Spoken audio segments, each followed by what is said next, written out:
Thanks for tuning in and welcome to another episode of RIO's how-to video series. I'm Zack Dalton and today I'm going to show you how to rig a fly rod. If you've just purchased a new setup and you're unclear on how to put this together, I'm going to show you a few simple tips to make sure you do it successfully. First, we want to identify what rod size that we've purchased, match the fly line and match the reel. You'll notice that your rod's going to have the size identification just above the cork handle. Secondly, we want to make sure that we match the fly line size to match the rod size. And thirdly, we want to make sure that the reel is balanced and also the right size for the fly rod. Now that we've determined that we've got a balanced setup, we need to decide which direction we retrieve. 99.9% of all reels come out of the box left-hand retrieve. If we need to change it, we might see that in another episode. But this is what a left-hand retrieve reel looks like. If the line's coming off the bottom with the line guard, and will retrieve with your left hand. It'll be just the opposite with the right hand retrieve reel. With the line coming off the bottom of the line guard and the handle on the right hand side, this means that it's a right hand retrieve reel. Next, I want to talk about the importance of backing. This reel has about 75 or 100 yards of backing on it. Backing serves two purposes. One, it fills the reel up a little bit so you don't have tiny coils of fly line. And two, if you have a long running fish that's longer than the length of your fly line, you've got an insurance mechanism built into your reel. Now that we understand our backing, we're finally ready to load our fly line onto our reel. The majority of reel lines have welded loops at both the front and back end for easy rigging. We need to identify the loop at the back end so we connect the fly line properly. We've got a little sticker that says attach this into backing. That's the end that we want to connect via a knot or a loop-to-loop connection. I prefer a loop-to-loop connection, and that's what I'm going to use here. I'm going to set up a little rigging station here. I've got two empty fly boxes. I'm going to run a bic pin. The bic pin was designed to fit perfectly through a fly line spool hole. And I'll balance it up there nicely. The line has twisties on either end to make sure that the fly line coil doesn't fall apart. I'll carefully untie these. Fold them over the edges.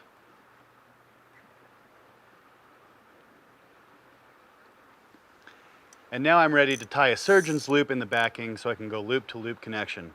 I want to do a surgeon's loop about the size of my fist or about the size of the reel. Simply double over your loop, do a couple overhand knots together, 2 or 3 is perfect, and tighten it together. Got a nice big loop that'll fit over my reel, and I'll show you in a second. I'm going to take the scissors, trim my tag end. Find my loop with the attach this line to backing sticker, pull the sticker off.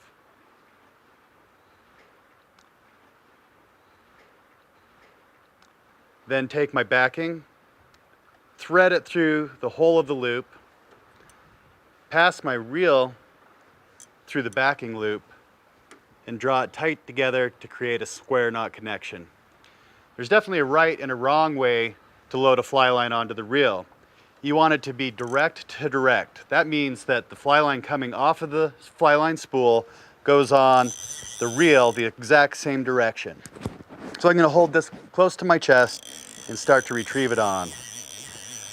I want to go back and forth so I don't stack line on one side of the reel or the other. I want it to load very nice and even on the reel.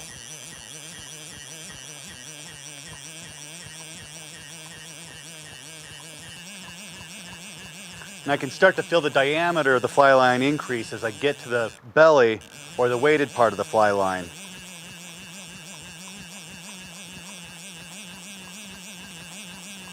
Almost there. One last thing I want to do is make sure that I get the little line ID sticker that's on the spool and affix that to the reel. Now that I've got the sticker affixed to my reel, I've only got a couple more steps before we're ready to put the rod together. Next up, I want to attach a leader to the fly line. I've got a PowerFlex Plus trout leader here in a 9-foot 5X size. This is going to be perfect for, some smaller dry fly fishing. This is going to be a loop-to-loop connection as well. And you want to be careful uncoiling your leader. We got about 4 main coils that wrap around the body of the leader. So I'll undo those nice and carefully.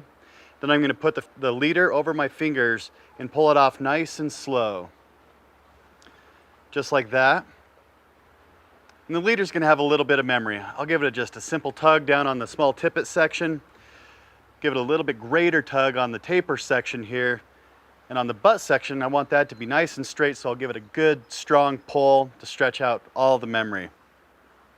Next, I'll find the loop to my fly line, and I'll pass the loop of my fly line inside the loop of my leader.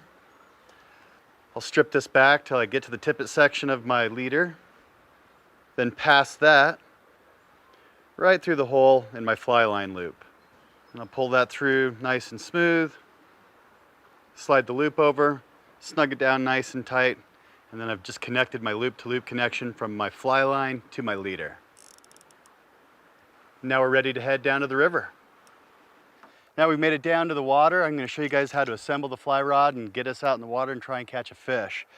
A lot of fly rods come in 2 pieces, a lot of come in 4-piece construction. This one's a 4-piece model here. This one's got a hook keeper that I like to use to help with aligning my guides.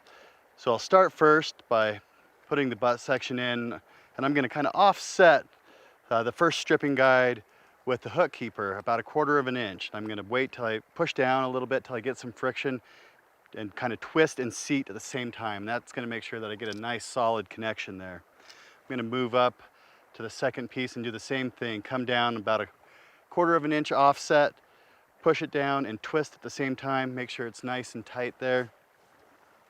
And lastly, the tip section.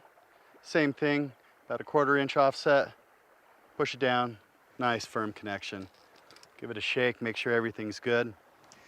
Grab my reel that I've got sitting down here. I'm going to slide this onto the reel seat. Take the slide band, push that up, and then I'm going to take the lock nut, twist that all the way up. You might be able to see I've got my tippet section sticking out of the frame of my reel here. And that's so I can quickly find the tip of my fly line without having to have much of a hassle. I'll pull off a length of line till I get to the tip of my fly line here. And there's definitely a right way and a wrong way to thread your rod. You never want to start with your leader. It doesn't have enough mass or diameter to go up in there. If I try and do it with this thin diameter line and I get up to the second guide or so and I drop it, it could fall all the way down and I'd be starting from scratch. Little frustration that you don't want. So I'll take about 2 or 3 feet, double a long length over, and start with that. Because if this long length of fly line, big diameter falls, it's going to expand into a big loop that prevents it from going all the way to the bottom of the ground. I'm going to work this up, making sure that I get every single guide. If you miss a guide, it's going to create slack in the fly line, and it's not going to shoot very well. So you want to make sure that you get every single guide. Get that through the tip top, you can grab that loop, kind of pull that down.